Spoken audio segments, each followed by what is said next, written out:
All right, guys, so we are cooked. Last night, Trump won the presidency, and it honestly wasn't that particularly close. I'm going to have a million things that I want to say about this over the next couple of days and weeks and months and years, because that's what we're about to have to deal with in terms of why did this happen? How did this happen? What's going to happen moving forward under a potential Trump administration? But for this one, let's just go over the numbers and some of my baseline takeaways. So here was the final result.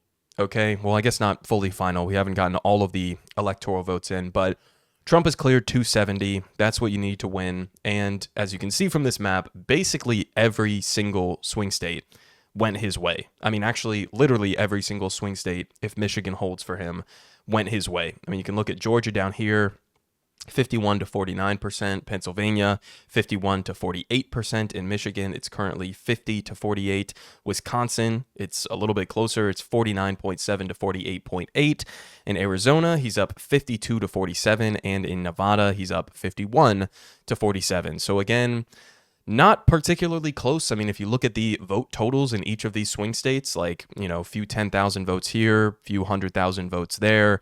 I guess in that sense, you could say that it was close, but the line that people were using back in 2016, was Hillary Clinton got robbed because of the Electoral College, right? She won the popular vote. Trump won the popular vote this time, guys. He won the popular vote. So not only did he win through the Electoral College, but a majority of Americans who voted said that they wanted this man to be our next president. So we move on here. We have a CNN clip giving us a comparison to Biden's 2020 run against Trump. Let's go ahead and listen to this short little clip here with Jake Tapper. So you asked, are there any places that the vice president is overperforming Joe Biden in 2020? So we could show you that as well. We just bring that out here. Harris overperforming 2020. Holy smokes. There you go. So let this go away and see if there's anything on the east side there. Literally nothing? Literally nothing. Literally nothing. Not one single county where Kamala Harris did better than Joe Biden in 2020. And Biden in 2020, let's remind ourselves, was not like some incredible, strong candidate. He won because we were in the middle of a pandemic. There was economic turmoil. People were sick of 4 years of Trump. And so Biden was able to walk into the White House. This time around, I guess this really shouldn't be that surprising because people are not happy with Biden, the current incumbent. You're his vice president. You failed to separate yourself from him. And so if people want change from the current status quo and you're not offering that, then it shouldn't be surprising that you're doing worse than the incredibly unpopular incumbent that you're serving under. Now, to back up that point here, how many times did we see Kamala Harris pass up on an opportunity to separate herself from the Biden administration? I mean, going into this election, the three things that I kept telling you guys would be the reason that Kamala lost were: number one, she refuses to break from Biden and to make herself the change candidate. Number two, she refuses to break on Israel's genocide in Gaza. And number three, she didn't have any sort of bold left-wing populist economic agenda. Okay, those are the three main reasons I said she would have a chance at losing. And I think those are basically the three main reasons I would cite as to why she lost. I mean, this was a quote, not a thing comes to mind. Harris says she wouldn't do anything different from Biden over the past 4 years. Even if you agree with many of the things that Biden did, right? I've given him credit for pulling out of Afghanistan and for investing in semiconductors and having a good NLRB and, Lena Khan. I've given him credit for a number of different things that I agree with that he accomplished. But the political reality here is if you have an incredibly unpopular incumbent and people want change from the status quo, you have to break from this guy. Now, to some extent, I guess you could partially blame Biden for the fact that he refused to step down until the last minute. So they had to sort of cobble together a campaign and, to try to make it work. Because keep in mind, when it was still Biden versus Trump, I was saying Biden has no chance of winning, right? So they did sort of have to work their way up from the place that Biden left them. But it's not like you didn't have an opportunity to fix some of those problems. You did over and over and over again, whether it's on breaking from Biden or it's on, breaking from Israel's genocide, or whether it's on creating your own, left-wing economic populist brand. You could have done all of those things, and you basically chose to do the exact opposite of that every single chance that you were given. Now, we continue. Here was some of the exit poll data in terms of how Americans were feeling. So, most important candidate quality here, 30% has the ability to lead, 27% can bring needed change. 27% can bring needed change. 21% has good judgment, 19% cares about people like me. We also have this here, vote for president leadership being their most important, 65% split for Trump.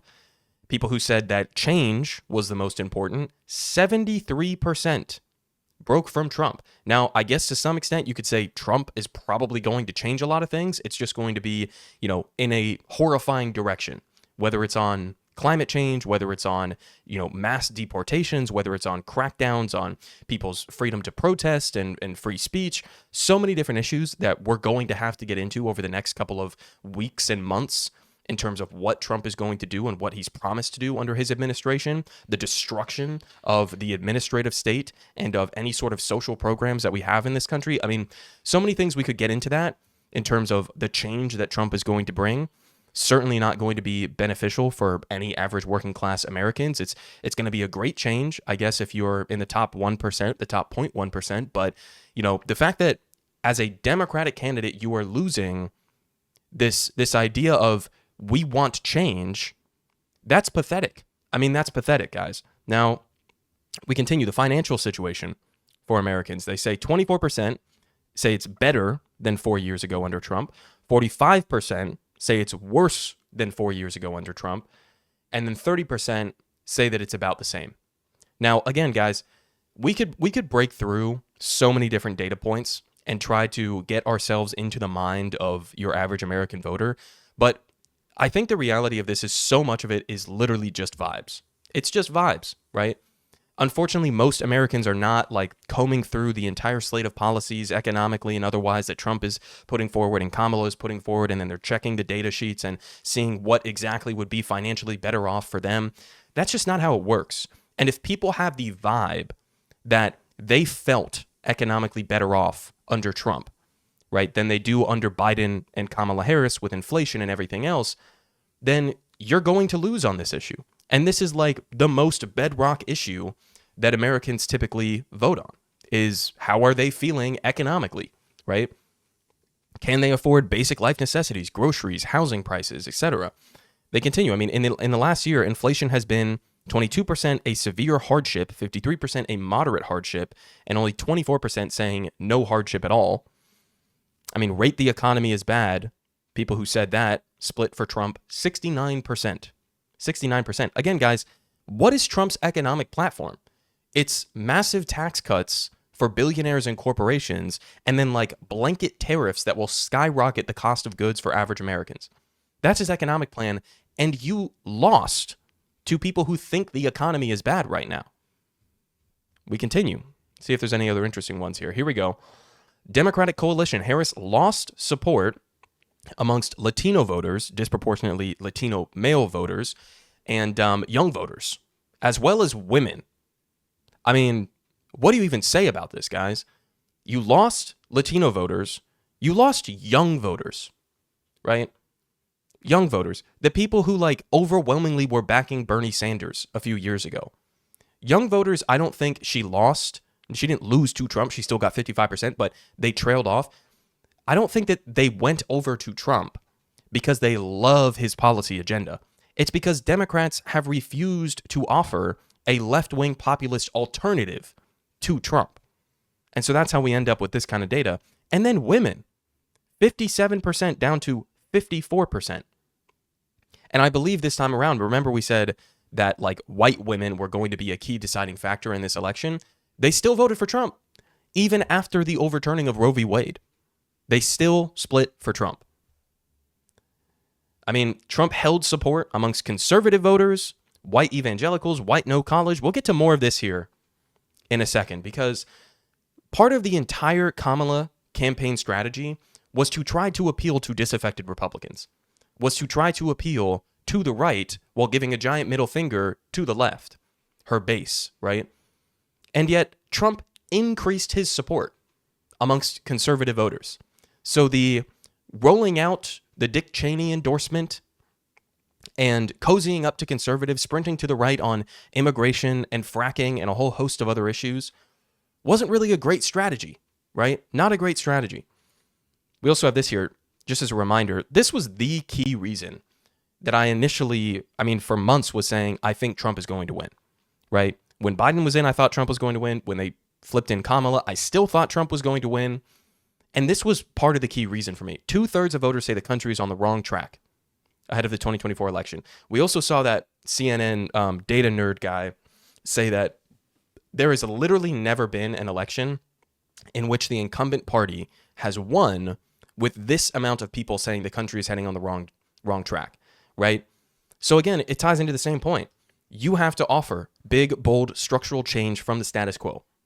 That's how you try to overcome this kind of data. And she didn't do that.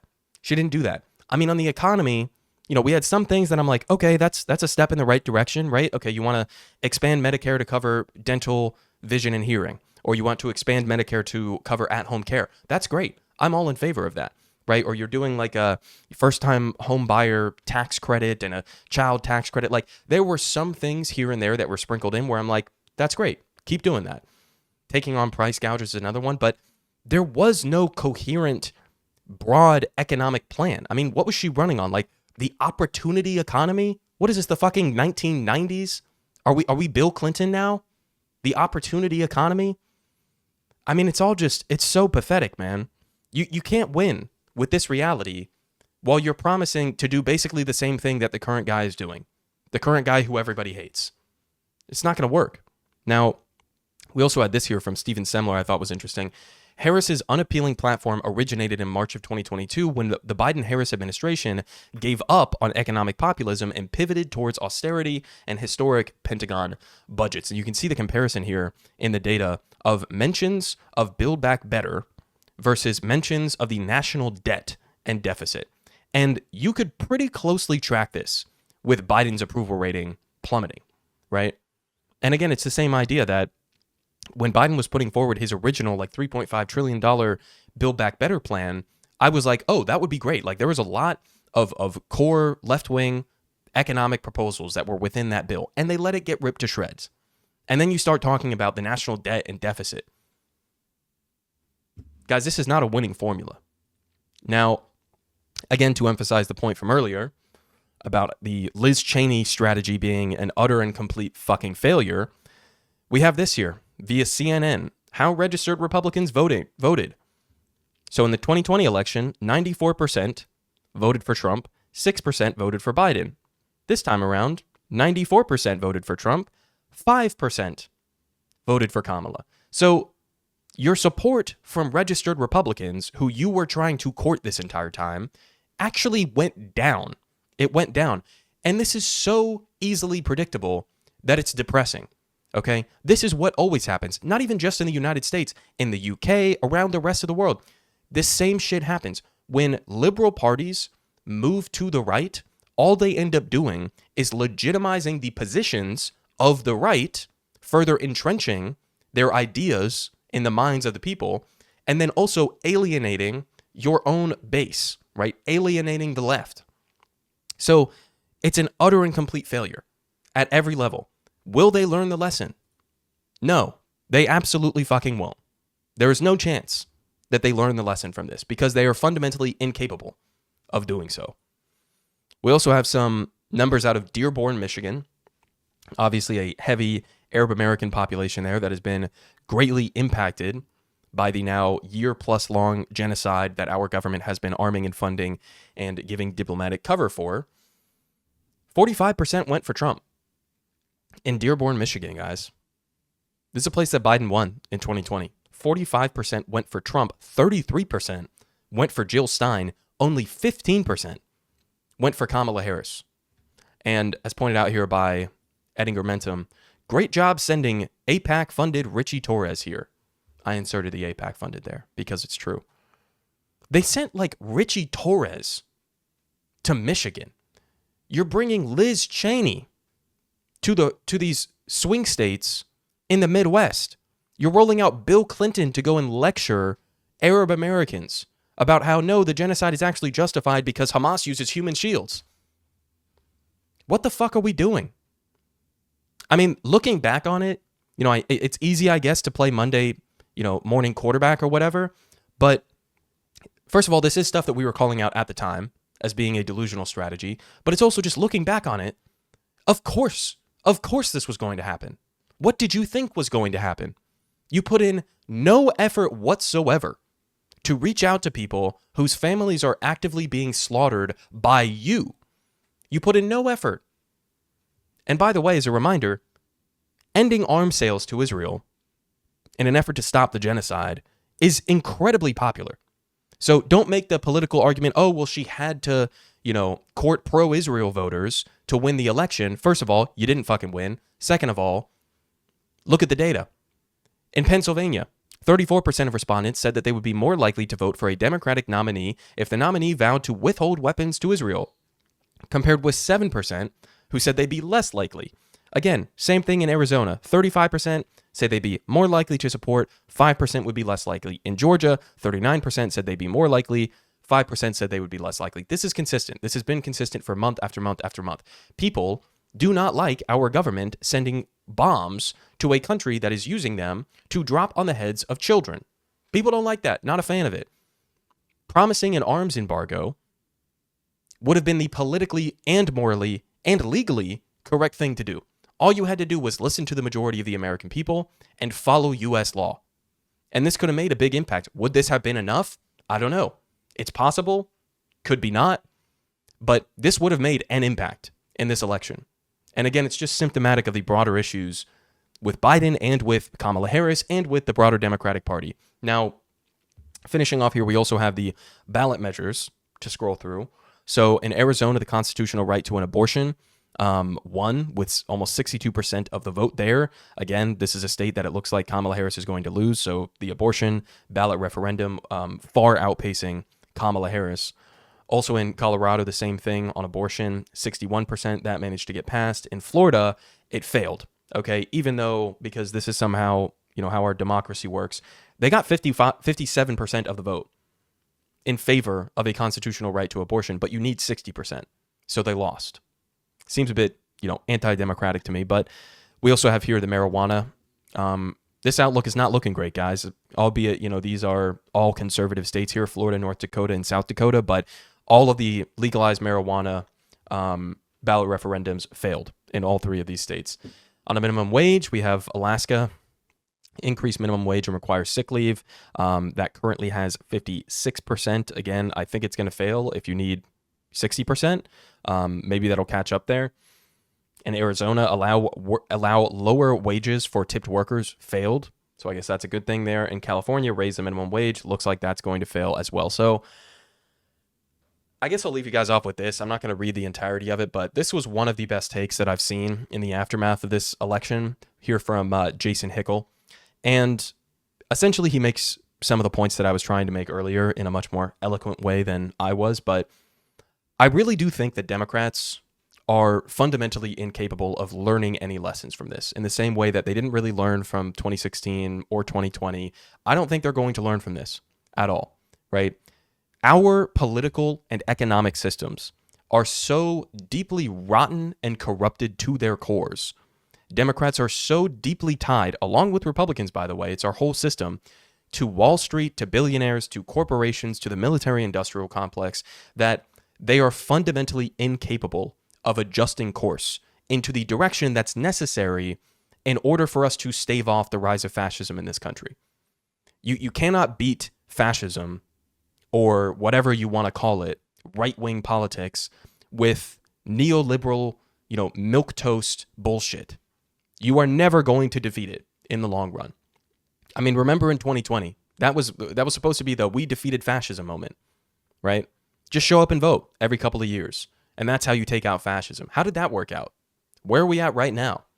This country needs such drastic, fundamental changes at every single level, economically and politically, and socially for that matter, that it's hard to wrap your mind around. Politic guy has the best politics. Believe me, no one does it like him.